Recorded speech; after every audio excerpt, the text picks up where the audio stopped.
I'm Teresa and welcome to my fresh kitchen. Today I want to talk about food combinations to get you the most iron.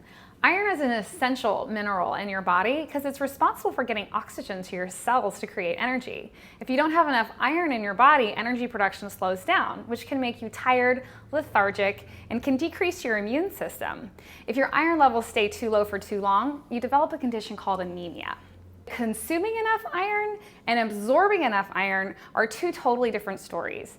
The National Institute of Health says that we actually only absorb about 10 to 15% of the iron we consume. So how do we make sure that you absorb the most? Well, first of all, it's important to understand that iron exists in nature in two forms. Heme iron, which comes from animal sources like lean red meat, and non-heme iron, which comes from plant sources.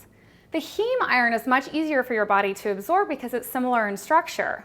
Non-heme iron actually needs to be reduced by vitamin C in order for us to absorb it.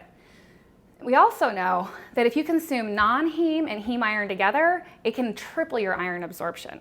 So here are some really great food combinations to make sure you absorb the most of your iron. A great idea would be to take some kale and some quinoa, which are both great sources of non-heme iron. And if you added some peppers and some oranges, you could make a delicious salad. And if you wanted to add fresh chicken to that, it would even increase your iron absorption even more. Another option would be to take some lentils, which are also a good source of non-heme iron, and put them with some red potatoes and some tomatoes, and that would make a really hearty stew. And again, you could add some lean red meat to that to even increase your iron absorption and your overall intake.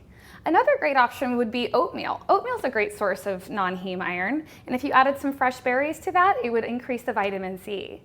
Another thing to keep in mind that there are certain phytonutrients that can actually block iron absorption, and those would be found in dairy products and some certain legumes and some whole grains. So you'd want to make sure that you limit consumption of those to make sure you maximize your iron absorption.